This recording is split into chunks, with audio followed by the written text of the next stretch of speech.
Alright guys, first video here, gonna try and make this short and sweet. Trial run went 20 minutes and all over the place. So, you have a control arm and the rear bolt, which goes into the subframe, is spinning and seized and it's not coming loose. Common problem. This is a 2008 HHR. The video I saw was same problem, Dodge Neon. I believe it's the same for Cobalts, Chevy Impalas, Saturns, Pontiacs, that sort of thing.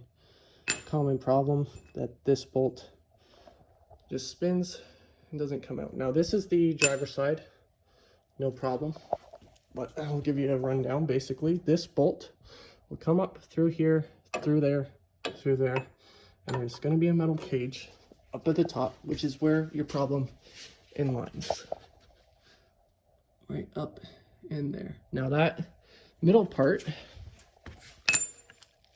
is seized to the threads of the bolt, and the metal sheath, which is inside the bushing, is seized to the bolt as well. So when you spin the bolt, it spins the sheath, which spins this, or just barely, and you're left with that spinning and wondering what the hell to do. So because there's lots of lack of information out there, I'm going to do my best to try and explain this in short form. So it was on this passenger side here. Control arm was in there, trying to get the big 21 mil bolt. Now this is a grade 8 M10 M14 high grade steel, difficult to deal with. So this was spinning. This is how we dealt with it. This sheath, which goes in here, which then this goes in. Again, seized together. This luckily was kind of broken apart. What we did, we went through 4 blades, just hacksaw teeth on a Sawzall, and these chisels weren't there, this one and the other one, at the time. I'll get to that. So you have this, your control arm was in the way. I was able to move it to the side. There's a gap about that big between the top of this and the bottom of this. So we got the blade in between there, between the top of the sheath and the bottom of that, and cut the bolt the best we could. I then took my socket, 21 mil, don't have it on, put it on the head of the bolt and rotated it. What that did is that turned the bolt to a side that I hadn't cut, so I could cut that other side of the bolt more and get around and around. So luckily though, what happened was, while this was up in here, the heat of the blade actually loosened the metal sheath from this part of the bolt. So this came out because of the heat of the blade, and then we were left with this. The rest of the bolt, I will explain this too in a minute. This was left up into here like that. Okay, and it was in the cage top here, there. Then we were wondering how we were going to deal with this top part now that the rest of it was out. This is what we did. So the chisel I mentioned, what we did is we wedged it in this side, so it gives us space because that drops this down a bit. This here we wedged in the side of the cage nut here, wedged in the side.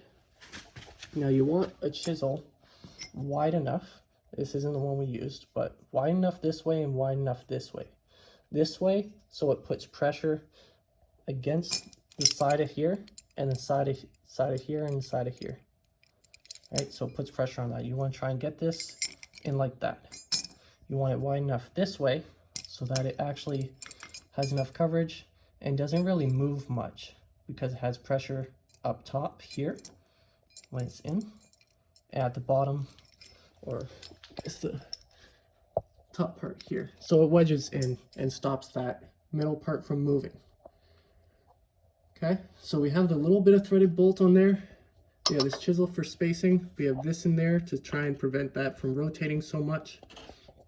And this is how we got the rest of this thread out. So this is welding rod. It's this one is 7018.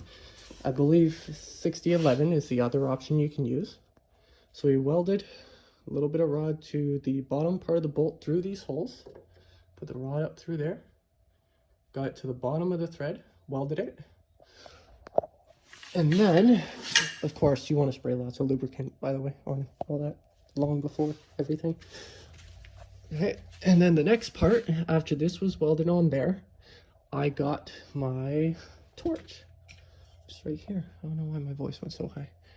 I torched it from this angle here. You have a hard time seeing it, but you try and get it on the cage and on that middle piece. And what that does is it should expand and crack the threaded bolt from the cage, or so you hope. Anyway, so as I was torching that, my dad, meanwhile, on this side, had this up in there, like that, up in there.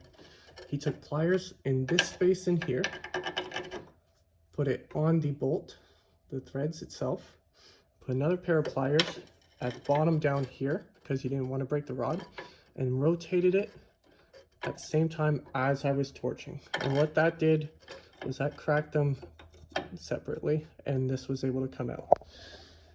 So to recap, you have a rear control arm bolt stuck in there. This is seized on there. That cage is seized on there. You cut the bolt from the top of this and the bottom of this, and that gap separated is what we did.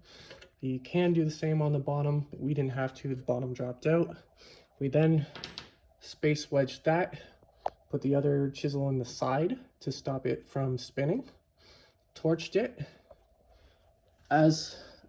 We welded this onto here first, and then we were torching, and then we rotated with pliers up in here and down here. At the same time, this popped out.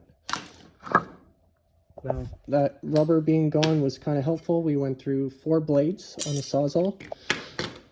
I hope this video was informative enough. It is 13 minutes shorter than the first one I tried. I am an amateur. If you have any questions, feel free to comment. I know there's not a lot of information on this, and I'll be happy to try and provide information, because I'm sure there's lots more to come and lots of things I may have missed. So I hope this helps fix your problem with your control arm bolts spinning and causing you problems.